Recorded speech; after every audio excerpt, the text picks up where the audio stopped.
ప్రస్తుతం మనతో పాటు ప్రముఖ ఆధ్యాత్మికవేత్త ఆస్ట్రాలజర్ దత్తాత్రేయ గణపతి ఉపాసకులు మురళీధర్ శర్మ గారు ఉన్నారు. గురువు గారితో మాట్లాడేద్దాం. మహాదేవ నమస్కారం. మహాదేవ శ్రీమాత్రే నమః. సో డిసెంబర్ మాసం విశేషంగా సింహరాశి వారి స్థితిగతులు ఏ విధంగా ఉండబోతున్నాయి, ఎలాంటి పరిస్థితులు ఎదురయ్యే అవకాశాలు కనిపిస్తున్నాయి, విశేషంగా ఎలాంటి జాగ్రత్తలు తీసుకోవాలి నెలంతా కూడా? సింహరాశి వారికి గడిచినటువంటి రోజులు ఎంతో బాధాకరము. వాస్తవానికి కూడా వారు ఒప్పుకోరు ఆ మాట. ఆ ఒప్పుకోని వారే సింహరాశి వారు. బండి మీద నుంచి కింద పడ్డా కూడా నేను పడలే అని చెప్పి అంటారు. అంటే అయ్యో మనము వారిని కులాసాన బాగున్నారా అని మనము పరామర్శిద్దామని చెప్పి వెళదాం అనుకున్నా కూడా మన మీద ఆగ్రహం వ్యక్తం చేసేటువంటి వారే నాకు ఏమైందని చెప్పి వచ్చిండు, ఎవరైనా నువ్వు చచ్చిపోయినా అనుకుంటారు మనసులో. అంతటి ఈగో ఉంటుంది. ఒకవేళ పరామర్శించలేదనుకో, వీడు కనీసం నన్ను అడగను కూడా అడగలేదే, ఇట్లా వాళ్ళే అంటారు అట్లా వాళ్ళే అంటారు. వాళ్ళే సింహరాశి వారు.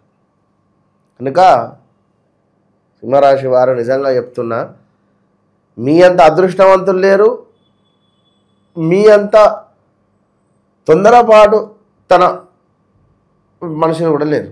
ఎందుకంటే వద్దు, ఓపికగా ఉండండి, చాలా ఓపికగా ఉండండి. ఎందుకు చెప్తున్నాను అంటే ఇప్పటికీ చాలాగా మీరు అనుభవించినటువంటి బాధాకరమైనటువంటి సంఘటనలు. అంటే అందరూ అని మళ్ళీ నేను అన్నాను, ఇక్కడ అందరూ అని నేను అన్నాను.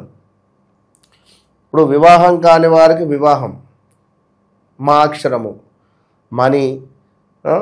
మణి తేజ కావచ్చును, మదన్ కావచ్చును, ఇలాంటి సందర్భాలు. లేదా స్త్రీమూర్తులైనా కూడా జనరల్గా వారి పేర్లు మా అక్షరంతో మొదలయ్యేటువంటి మంజుల లైక్. లేదా వీరికి ఇల్లీగల్ ఎఫైర్ ఏమైనా తారసపడడం, అబ్బాయిలకు అమ్మాయిల నుండి పుష్ రావచ్చును, అమ్మాయిలకు అబ్బాయిల నుండి పుష్ రావచ్చు. ఏ రకంగానైనా కూడా లైక్ ఒక రిలేషన్ లాగా ఉండే పరిస్థితులు. ఇక వివాహం దగ్గర దాకా వచ్చి మిస్ అయిపోయిన సందర్భాలు ఉంటాయి. ఎందుకు మిస్ అయిపోవడం అంటే, అమ్మాయికి గురుబలం లేక అబ్బాయికి గురుబలం ఉంది ముందుకెళ్దామంటే, ఆ వివాహ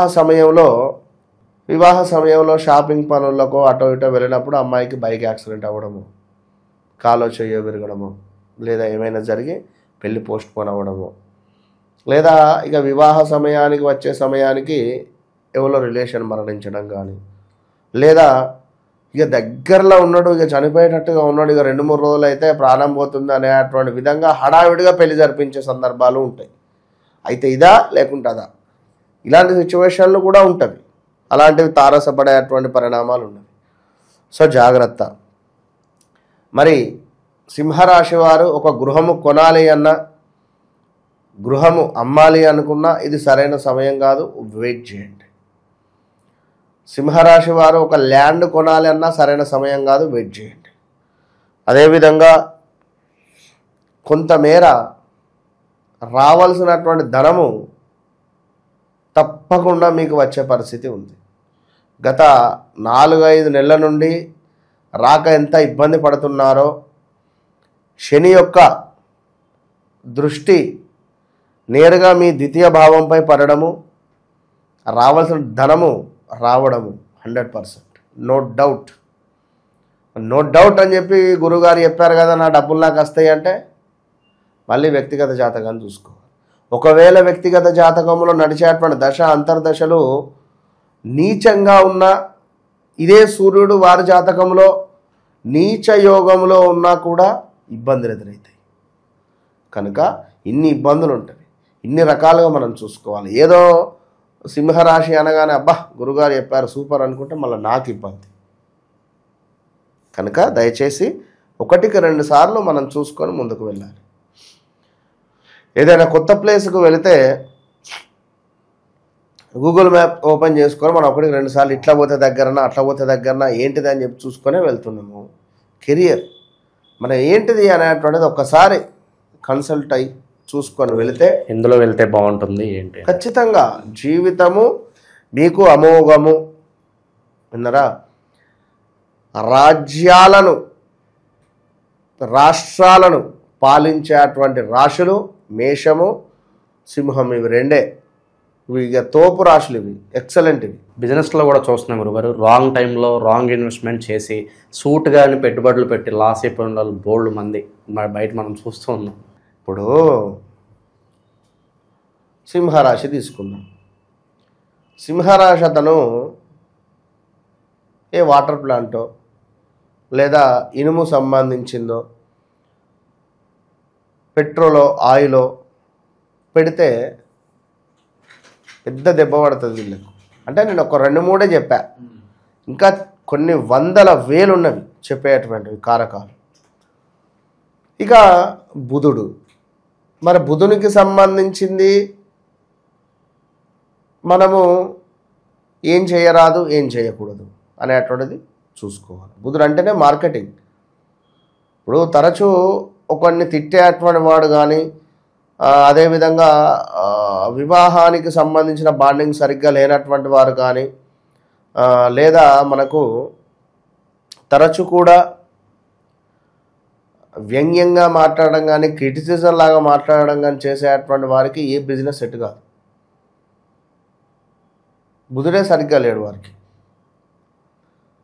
ఎంత అందంగా తయారవుతారో, ఎంత అద్భుతంగా తయారవుతారో వారికి కొన్ని బిజినెస్లు బాగుంటాయి. అంటే అట్లా ఉంటాయి కొన్ని. సో ఇక ఎప్పటికైనా సింహరాశి అయినా, మేషరాశి అయినా, ధనస్సు రాశి అయినా వీరు రూలింగ్ చేయాలి. మకరం కూడా వీరు పని చేయడం కష్టం, వీరు రూల్ చేయాలి. అంటే సంస్థలు పెట్టాలి, ఉద్యోగాలు ఇవ్వాలి, ఉద్యోగ రిలేటెడ్ కానీ, లేదా మనకు ఎక్కడైనా ఒకవేళ వర్క్ చేసేటువంటి ఆలోచన ఉన్నా కూడా వీరేంటిది అంటే అక్కడ అడ్మినిస్ట్రేషన్ తీసుకోవాలి. వీరు ఒకరికి ఇద్దరికి సార్ ఓకే ఎస్ అని చెప్తారు, 10 మందికి వీరు సార్ ఓకే ఎస్ అని చెప్పేటువంటి కెపాసిటీ కానీ అంత ఓపిక కానీ వీరికి ఉండదు. ఏపో అంటారు, సార్కి చెప్పినా కదా ఊరికే నీకేం చెప్పేది వెళ్ళిపో అంటారు. అట్లా ఉంటుంది.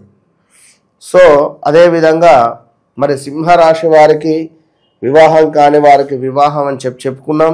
అదేవిధంగా కొంతమేర వీరికి మాతృ సంబంధిత ఇబ్బందులు అయితే ఉన్నవి, జాగ్రత్త. అదేవిధంగా ఇంకా నువ్వు చూసుకున్నట్టయితే వాహన ప్రాప్తి గత నవంబర్లో అంటే ఏమిటి, డిసెంబర్లో అంటే ఏమిటి, వాహన ప్రాప్తి ఉన్నది, అది కూడా గమనించుకోండి. ఇక కొంత నమ్మక ద్రోహం కానీ, ధన నష్టం కానీ, శత్రువుల వలన కొంత కొత్త భయాలు కానీ ఏర్పడడాలు, ఆలోచన అనేటువంటిది కొంత హీనంగా మారేటువంటి సందర్భాలు కూడా ఉన్నవి. అదేవిధంగా పాపకార్యాలు చేయాలి అనేటువంటి ఒక ఆసక్తి, దీంతో పాటుగా శత్రు సమస్యలు, అదేవిధంగా మనకు వేడి ఆహారానికి సంబంధించింది కానీ లేదా వేడి సంబంధిత కొంత ఇబ్బందులు జరిగేటువంటి పరిస్థితులు ఉన్నవి. ఇప్పుడు ఇంకొక విషయం ఏమిటి అంటే, ఇప్పుడు మనకు చూసుకుంటే ఈ బాంబు రిలేటెడ్ కల్లోలాలు ఏర్పడుతున్నాయి. సో దీనికి సంబంధించినటువంటి వారికి మ్యాక్సిమం కొందరిది ఈ మనకు సింహరాశి కిందికి కూడా కొందరు వచ్చే పరిణామాలు ఉంటాయి. సో మా అక్షరంతో కలిగినటువంటి వారు కూడా ఉంటారు ఆ పేర్లలో. ఎరుపు రంగు కార్లు కూడా వినియోగించే పరిస్థితి ఉంటుంది అధికంగా. సో అది జాగ్రత్త. అంటే జనరల్గా చెప్తున్నాను. అనారోగ్య సమస్యలు, కొన్ని ఆటంకములు ఇట్లా చూసుకున్నట్టయితే మొత్తం మీద సింహరాశి వారికి ఇవన్నీ ఏంది అంటే గోచారంలో ఉండేటువంటివి. గ్రహచారము అనేటువంటిది ఒకటి ఉంటుంది. వారు జన్మించినటువంటి సమయానికి వారి యొక్క లగ్నం కానీ, వారికి సంబంధించినటువంటి యోగకరణం ఏమిటి, అదేవిధంగా బాధకరణం ఏమిటి, మరి యోగ బాధకాలు కలిసి ఉన్నాయా, మరి ఏంది అనేటువంటిది వారి జన్మజాతకాన్ని చూస్తే మనకు అర్థమవుతుంది. దాన్ని బట్టి ముందుకు వెళితే విత్ ఇన్ 11 డేస్లో రిజల్ట్ కొట్టచ్చు. ఓన్లీ 11 రోజులే. ఎందుకంటే అది తెలియకనే. ఇప్పుడు మనకు బ్రహ్మానందం గారు ఎన్నేళ్ళ నుంచో పరిచయం మనకు. అదేవిధంగా ఈ తమిళ్లో ఒక అతను యోగినాథ ఏంటది యోగి బాబు గారు ఉన్నారు. వారు పాన్ ఇండియా స్టార్ వెళ్ళిపోయాడు. తన యోగము అంటే యోగకారకుణ్ణి పట్టుకున్నాడు, అతను వెళ్ళిపోయాడు. యోగకారకుణ్ణి ఎవరైతే పట్టుకొని పూజిస్తారో అత్యంత అద్భుతమైనటువంటి స్థాయికి వెళ్ళిపోతారు వారు. అట్లా ఉంటుంది. కనుక ఎవరైనా వారి జన్మజాతకానికి సంబంధించింది వివాహము, సంతానము, వాటెవర్ ఏదైనా డబ్బు రావాల్సి ఉంది, లేదా మాకు ఒకరు ఇస్తలేరు, లేదా మాకే అప్పెక్కడ పుట్టడం లేదు, భూ సమస్యలు కానీ, అన్నదమ్ములలో గొడవలు కానీ, ఆస్తి పంపకాలు సరిగ్గా కావటం లేదు కానీ, మా అపార్ట్మెంట్ సేల్ అవ్వడం లేదనడం కానీ, ఇలాంటివి ఎన్నెన్నో కూడా సమస్యలకు తప్పకుండా మీ కళ్ళకు కట్టినటువంటి విధంగా భూ కబ్జా ఆల్సో ఏది ఉన్నా, భార్యాభర్తలలో గొడవలు జరుగుతున్నా కూడా 100కు 200% మనము తంత్ర వశీకరణ ద్వారా అయినా లేదా మామూలు వశీకరణ ద్వారా అయినా కూడా వారిని కలపొచ్చును. అంత అన్యోన్యమైనటువంటి జీవితాన్ని వారు పొందవచ్చు. ఇక మొత్తం మీద ఈ యొక్క సింహరాశి వారు ఎద్దుకు దాన పెట్టాలి. ఎద్దుకు, ఆవు కాకుండా ఎద్దులకు దాన తినిపించే ప్రయత్నం చేయాలి. అదేవిధంగా ఇంకను వెండి ఏనుగు బొమ్మ, వెండితో చేసినటువంటి ఏనుగు బొమ్మను ఇంట్లో ఉంచడం ద్వారా, 2 ఏనుగు బొమ్మలను ఇంట్లో ఉంచడం ద్వారా వీరికి అత్యంత శుభాన్ని తెచ్చిపెడుతుంది. ప్రతిరోజు ఐరన్ చేసినటువంటి బట్టలు ధరించాలి, స్ప్రే కొట్టుకోవాలి. వీరికి సూపర్ యోగం ఉంటుంది. ఓవరాల్గా సింహరాశి వారి పరిస్థితి డిసెంబర్ మాసం ఏ విధంగా ఉండబోతుంది, ఓవరాల్గా ఎలాంటి జాగ్రత్తలు తీసుకోవాలనేది అద్భుతంగా వివరించారు. ధన్యవాదాలు సార్. మహాదేవ్.